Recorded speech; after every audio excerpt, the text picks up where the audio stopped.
Peter had spent the whole night fishing and hadn't caught a thing. When Jesus told him to go back out and cast his net again, Peter was skeptical. But he listened, and he caught more fish than he could comprehend. But he also received something else, a calling from Jesus to fish for men.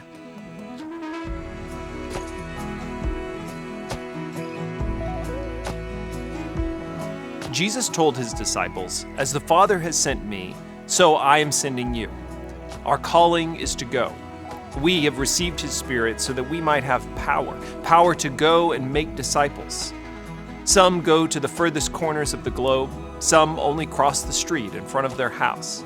Still, God's people always go. They go to work, school, grocery stores, kids' soccer games, and family reunions. And wherever they go, they take their witness of Jesus with them. True believers live going and carrying out his mission. Embrace your place. Get going. Share what you've been given. As Jesus taught along the Sea of Galilee, the crowd grew and began to press against him. His back to the sea, Jesus needed a better place to speak from. Jesus found Peter, the owner of a boat, along the shore. Jesus sat in the boat and instructed Peter to push it out into the water, allowing him to continue teaching the crowds. Peter obeyed. At this point in Peter's story, he may have heard about Jesus, but he certainly wasn't yet a follower, not in any life-altering way. That was about to change. After Jesus had finished speaking, he instructed Peter to move the boat out into deeper water and throw his net in.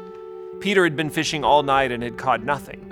He knew it was no use. Peter was a professional fisherman. He knew fishing. Jesus' tactics seemed futile. But Peter had enough respect for this great teacher to obey. He voiced his skepticism, but then he did as he had been told. Peter must have been shocked when he not only found fish in his net, but so many fish that the net began to break.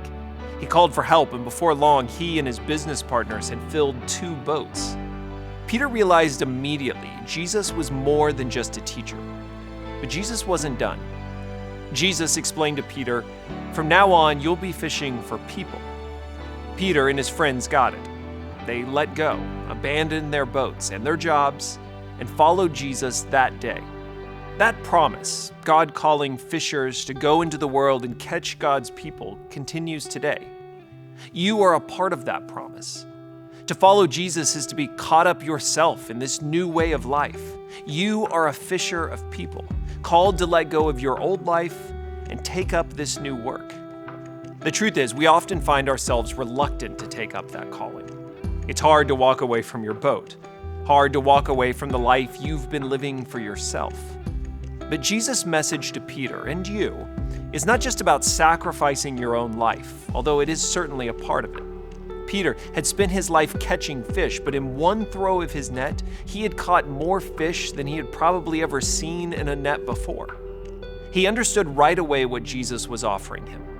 Jesus was offering him something more, something better. But Peter would have to go. Following Jesus meant walking away. But he was walking away with one who could provide all things in an even greater abundance. You don't lose anything when you choose to follow Jesus. When you choose to go, you will be given far more than you could ever find for yourself. So ask yourself, what's holding me back? What do you struggle to let go of? What keeps you from sharing, from sacrificing, giving, going? What are you worried about losing? Perhaps an even better question is, what might Jesus have in store for you if you did? Let's find out. What can you let go of?